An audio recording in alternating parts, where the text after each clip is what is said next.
Welcome back. So excited to be with you today. I am recording this episode in the month of February.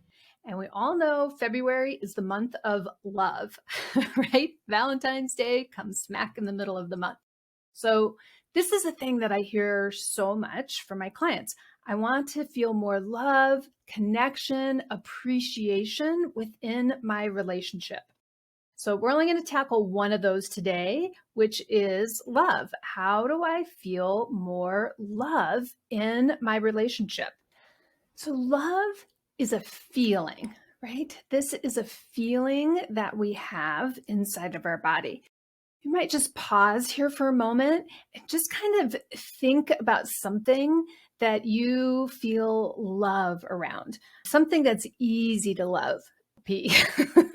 Your sweet granny, your newborn baby. Maybe you feel you were able to generate feelings of love very easily for these things.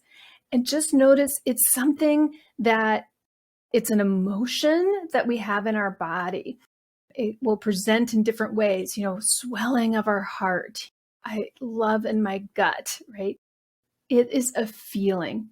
And feelings are generated, especially feelings of emotions, are generated by how we think about something. This is why we can feel very loving inside when we watch a movie, a romantic movie. If you let yourself go into the romantic movie and be a part of the romantic movie, if you're not caught up in cheesiness about it or something, you really let yourself fall into it, you can have this feeling of love because of the way that you're thinking about things. There's also, I like to think about love that we have a couple categories of love, right? There's romantic love. There is love that is like kind of an appreciation love, a deep knowing love. And then the other one is unconditional love. They all kind of go together and weave in and out of each other, but sometimes it's nice to think of them in these three buckets. So let's start with unconditional love. What is unconditional love and why is it so important? So unconditional love, let's go back maybe to that tiny baby. That baby is born, and oftentimes, most of the times, not all of the times, but most of the times, there are people, parents, maybe grandparents, maybe aunts and uncles, maybe the nurse that is there helping with delivery or something like that. They see this new little human being who has done nothing. They're not doing, all they're doing maybe is they're screaming. Maybe they're making this terrible noise, but they're just existing and we feel love for them. There's no condition. They do not have to meet a requirement for us to love them. Just the fact that they exist, that they are supposed to be here, they are in sharing space with us, we decide to love them unconditionally. They don't have to do anything to earn that love. And this is really important to understand this of unconditional love. Now, as a child grows, we do as parents in a parental role, we put conditions on their behavior and their environment, different things like this, because it is our job to be teaching them things and to help cultivate spaces for them to be able to learn how to manage the world and manage their bodies and manage their emotions and all these kinds of things. So we do put conditions, but we do not attach their success or failure of these conditions to being loved. They can mess it up completely and we will still love them. We can still love them, even if they're not meeting the conditions that have been set out before them in the day. This is oftentimes, I know as a parent, especially when my children were very small, that at the end of the day and they were asleep, I would go in and I would look at them to fill myself up with the unconditional love again when they were quiet and they weren't tearing things apart in the house or, screaming at each other or whatever, right? I was able to take a moment and to see them just as they are, as human, with all their flaws and all their goodness and all their not goodness, and just love them anyways. This is why, again, going back to the idea of scenes in movies, right? Or in books, lots of books will describe scenes of two people laying in bed together and listening to their breathing and how the breathing changes. And then they fall off, one person falls off into sleep and the other person then has this space to fill up with this unconditional love for the other person.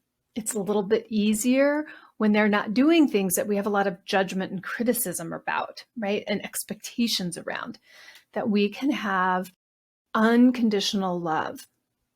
You can also go to a real extreme where we see people in our society who have done things that are way outside of our societal norms, right? That they have committed crimes, things that we have judged as crimes, things that we have judged as we don't want this as part of our society. And there are people who intentionally provide love for them. Sometimes it's even the victims' families, right? That they understand and they realize, I can love you, person who is way outside of the bounds of what we expect in society.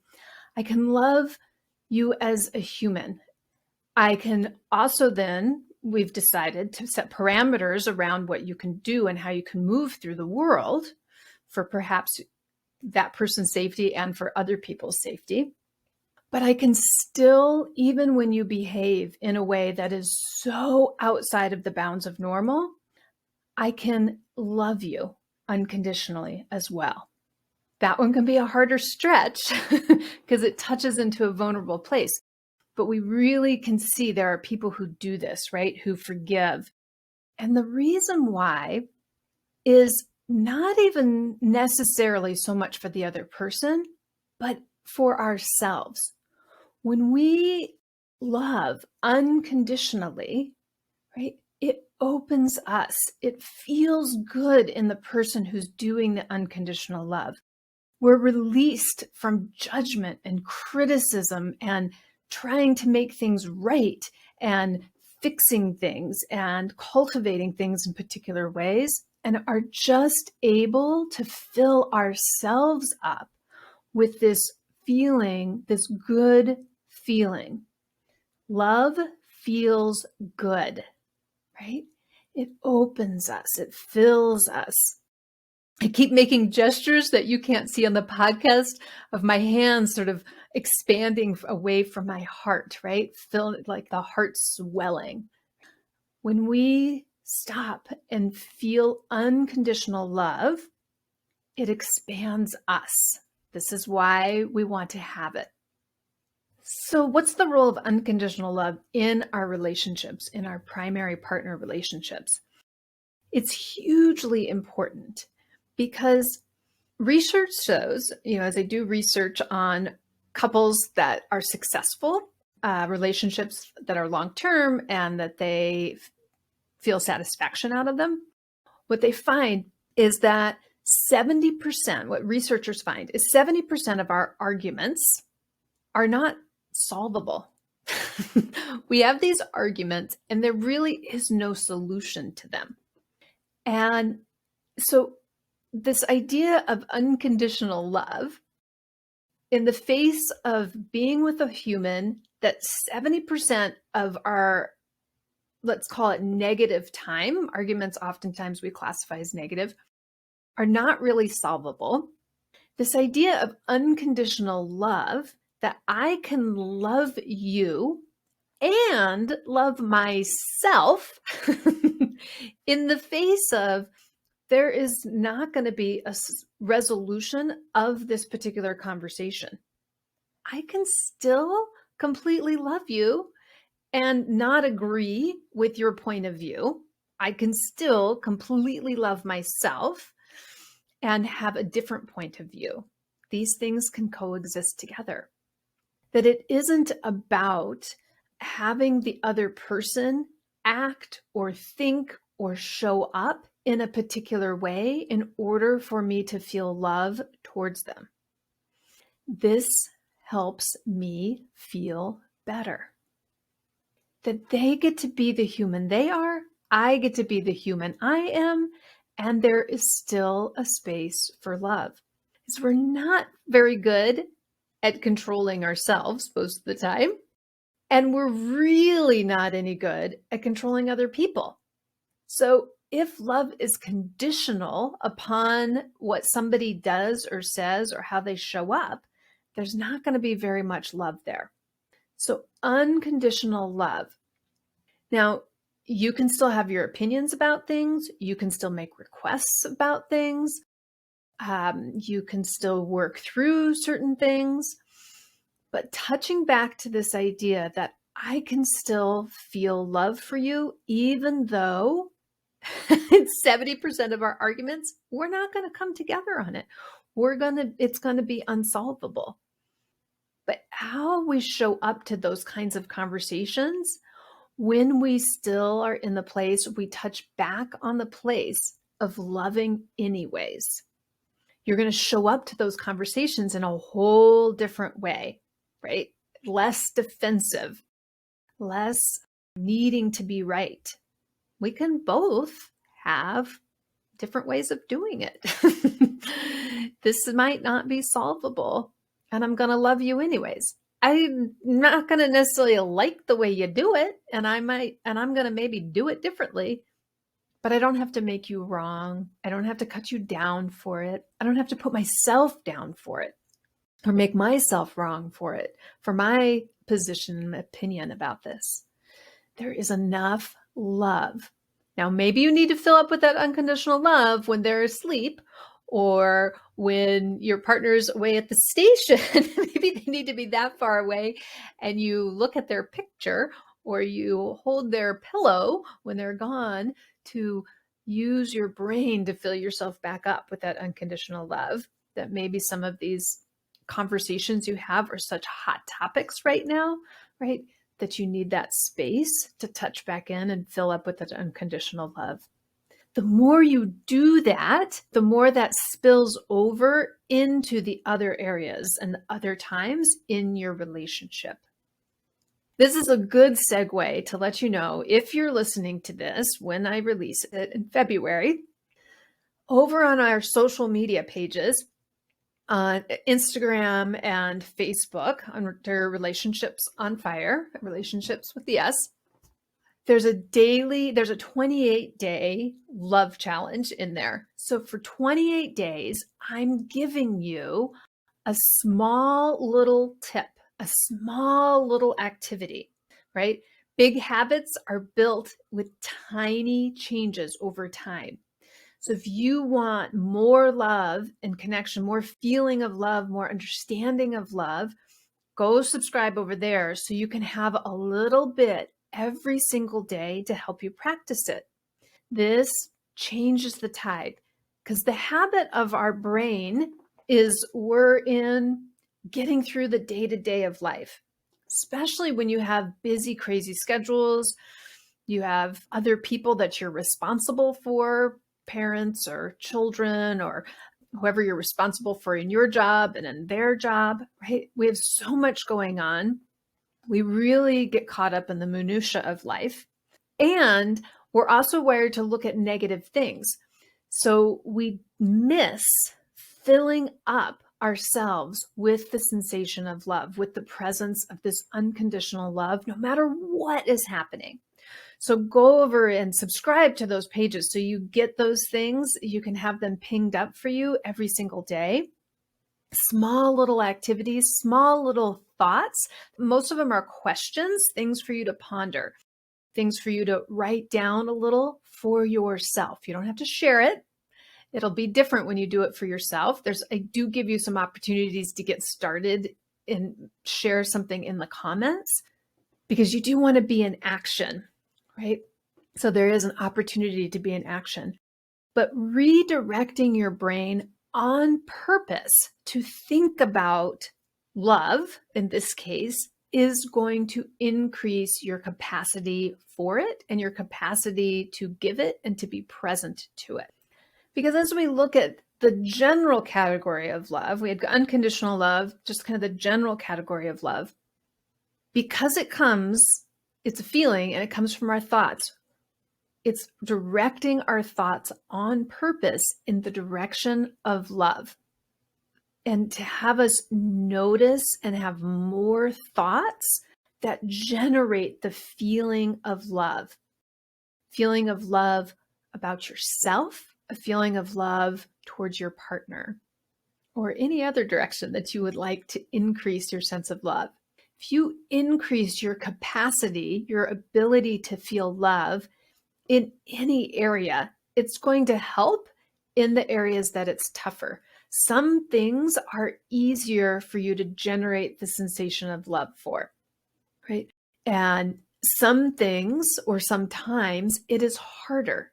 So let yourself start with the easy areas and notice how you generate a sensation of love because of how you're thinking about a particular situation or person, right? Or time in your life.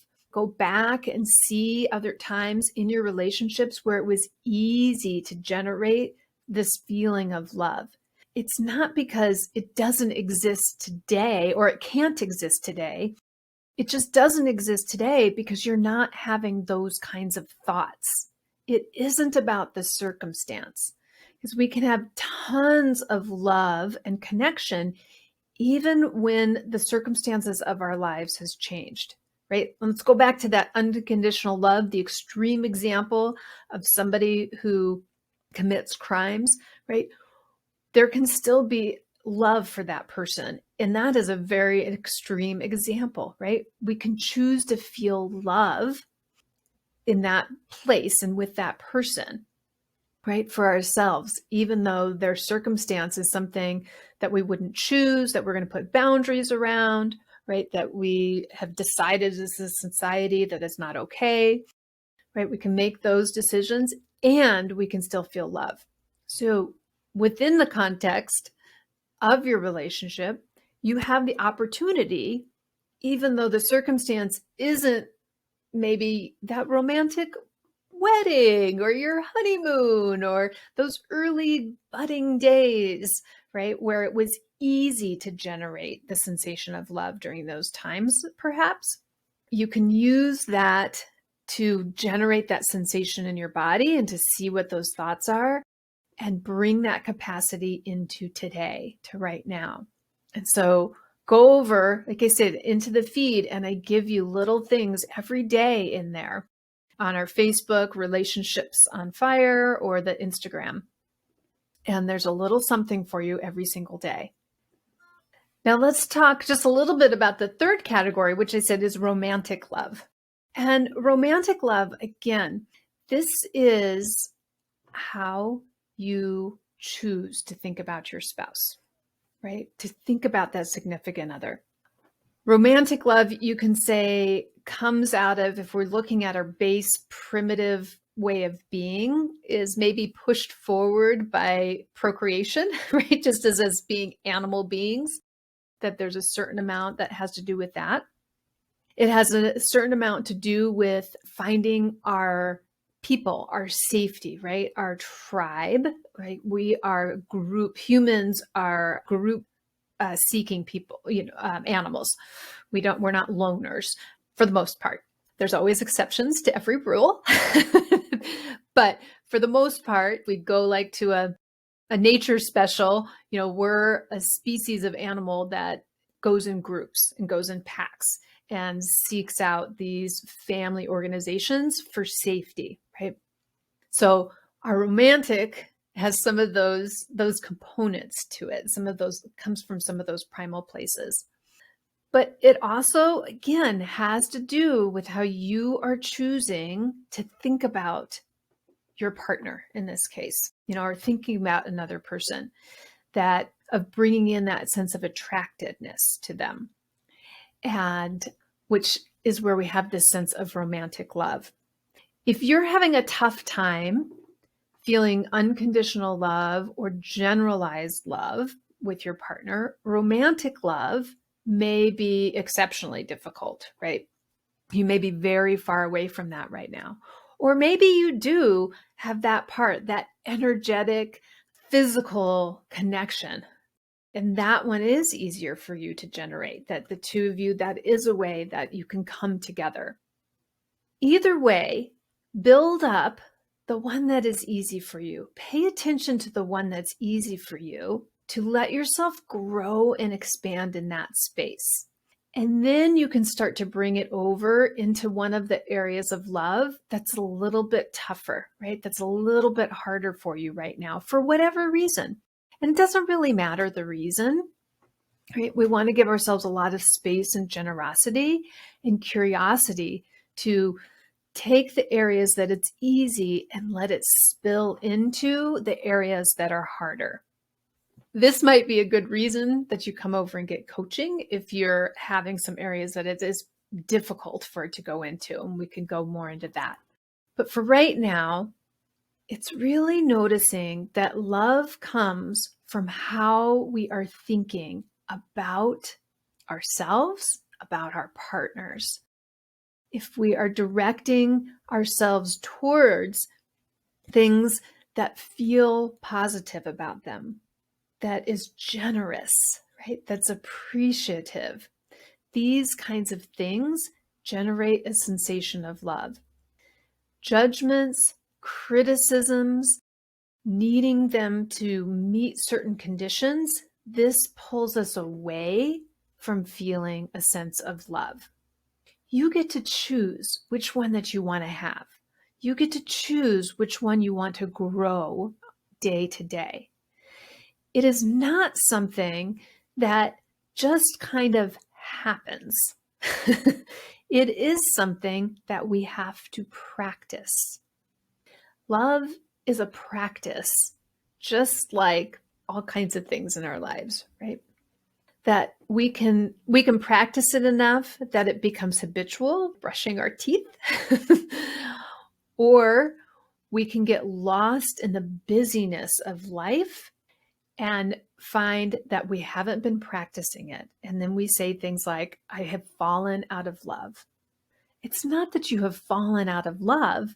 It's just you missed practicing it. So join us over on the social pages. I'll give you some practice, just a little bit of practice every day of generating this sense of love unconditionally for your partner, for yourself, for your relationship. Find the areas that we can be kind and gentle with ourselves about the story we say of our relationships to increase your capacity to feel love, to be loved, and to give love. All right, my friends, be committed, be present, show up with curiosity and love. I say it every time, for yourself, right? This is important, for yourself and for your spouse. This is how we grow. All right, we'll see you next time. Thanks so much for listening. Make sure you subscribe on your favorite podcast app so you can get every episode. And when you are ready to be in action, come find us. Facebook, Instagram, or our website. It's all the same name, relationshipsonfire.com. We've got that S on there. There's lots of us having relationships. So relationships with an S on fire.com. Thanks so much. Saying goodbye, your fire and water gal, Cori Myka. See you next time.